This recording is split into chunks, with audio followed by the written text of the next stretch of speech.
warahmatullahi wabarakatuh. Halo teman-teman, perkenalkan saya Nurul Kolbi Ahmad, NIM 1054011055520 dari kelas PGSD 4B. Program Studi Pendidikan Guru Sekolah Dasar Fakultas Keguruan dan Ilmu Pendidikan Universitas Muhammadiyah Makassar.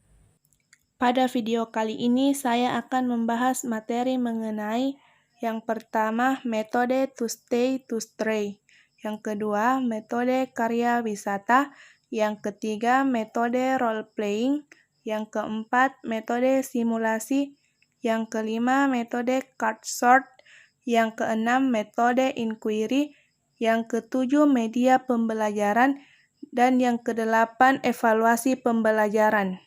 Materi pertama yaitu metode to stay to stray.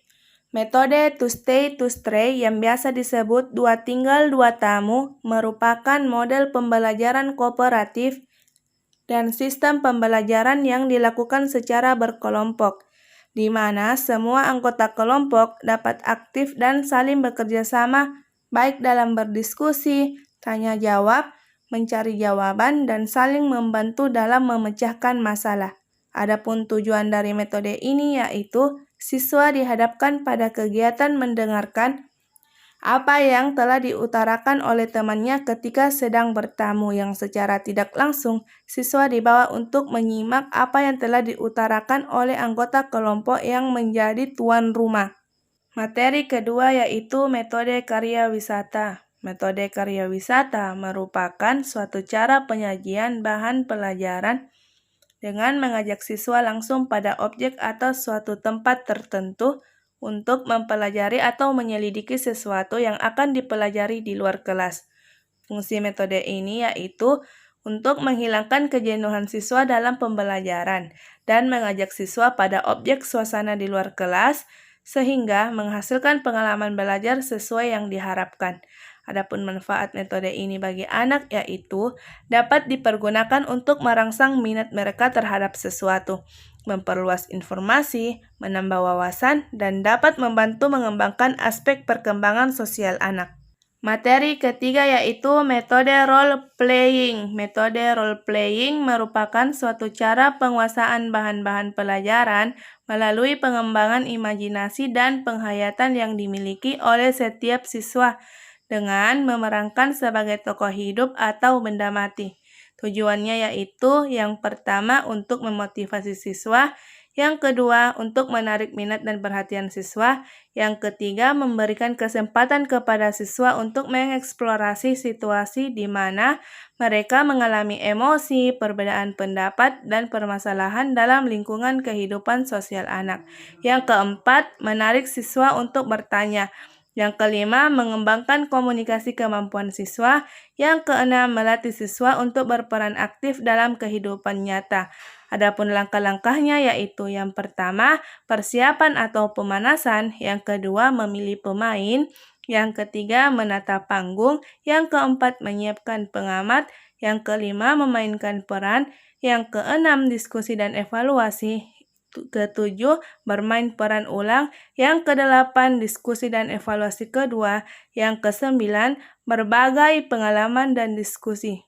Materi keempat yaitu metode simulasi. Metode simulasi merupakan salah satu metode mengajar yang dapat digunakan dalam pembelajaran kelompok, dan metode ini melatih siswa untuk melakukan suatu perbuatan yang bersifat pura-pura yang menggambarkan keadaan yang sebenarnya.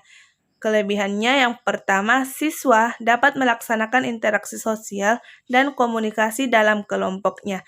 Yang kedua, dapat membangkitkan imajinasi siswa. Yang ketiga, siswa dapat menghargai dan menerima pendapat orang lain. Yang keempat, membina hubungan komunikatif dan kerjasama dalam kelompok. Adapun kelemahannya yang pertama, relatif memerlukan waktu yang cukup banyak. Yang kedua, sangat bergantung pada aktivitas siswa. Yang ketiga, banyak siswa yang kurang menyenangi simulasi, sehingga simulasi tidak efektif. Materi yang kelima yaitu metode card sort. Metode card SORT adalah segala bentuk pembelajaran yang memungkinkan siswa berperan secara aktif dalam proses pembelajaran itu sendiri, dengan cara menyortir kartu atau memilih kartu yang merupakan kegiatan kolaboratif yang bisa digunakan untuk mengajarkan konsep, karakteristik, klasifikasi, fakta tentang objek atau mereview informasi. Adapun tujuan metode card sort yaitu untuk mengaktifkan setiap individu sekaligus kelompok yang biasa disebut cooperative learning dalam belajar. Materi keenam yaitu metode inquiry. Metode inquiry merupakan model pembelajaran yang penyajiannya memberikan kesempatan kepada siswa untuk menemukan informasi tanpa bantuan guru, dan juga merupakan rangkaian kegiatan pembelajaran yang menekankan pada proses berpikir secara kritis dan analitis untuk mencari dan menemukan sendiri jawaban dari suatu masalah yang dipertanyakan. Adapun prinsip dari metode inquiry yaitu pertama, berorientasi pada pengembangan intelektual, kedua, prinsip interaksi, ketiga, prinsip bertanya, keempat, prinsip belajar untuk berpikir, kelima, prinsip keterbukaan. Langkah-langkah pembelajaran inquiry yaitu pertama, orientasi terhadap masalah, yang kedua, merumuskan masalah, yang ketiga, mengajukan hipotesis, yang keempat, mengumpulkan informasi, yang kelima, menguji hipotesis, dan yang keenam, menyimpulkan. Materi ketujuh yaitu media pembelajaran. Media pembelajaran merupakan alat yang digunakan untuk menyampaikan pesan atau informasi dalam proses belajar mengajar agar siswa dapat tertarik dan bersemangat dalam mengikuti proses belajar dan tidak mudah merasa jenuh dalam pembelajaran di kelas. Fungsi media pembelajaran yaitu menciptakan interaksi langsung dan tidak langsung antara pesan, guru, media, dan siswa, membantu mengatasi berbagai hambatan-hambatan dalam proses belajar mengajar sehingga proses komunikasi akan berhasil. Adapun macam-macam media pembelajaran yaitu pertama, media grafis, kedua, media visual, yang ketiga, media audiovisual, yang keempat, media proyeksi diam. Materi ke-8 yaitu evaluasi pembelajaran. Evaluasi pembelajaran merupakan suatu proses yang sistematis untuk menentukan atau membuat keputusan sampai sejauh mana tujuan-tujuan pengajaran yang telah dicapai oleh siswa.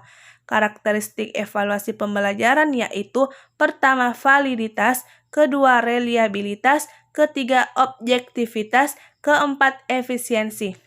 Adapun bentuk-bentuk evaluasi pembelajaran yaitu pertama, bentuk penilaian afektif, kedua, bentuk penilaian pilihan ganda, ketiga, bentuk penilaian isian.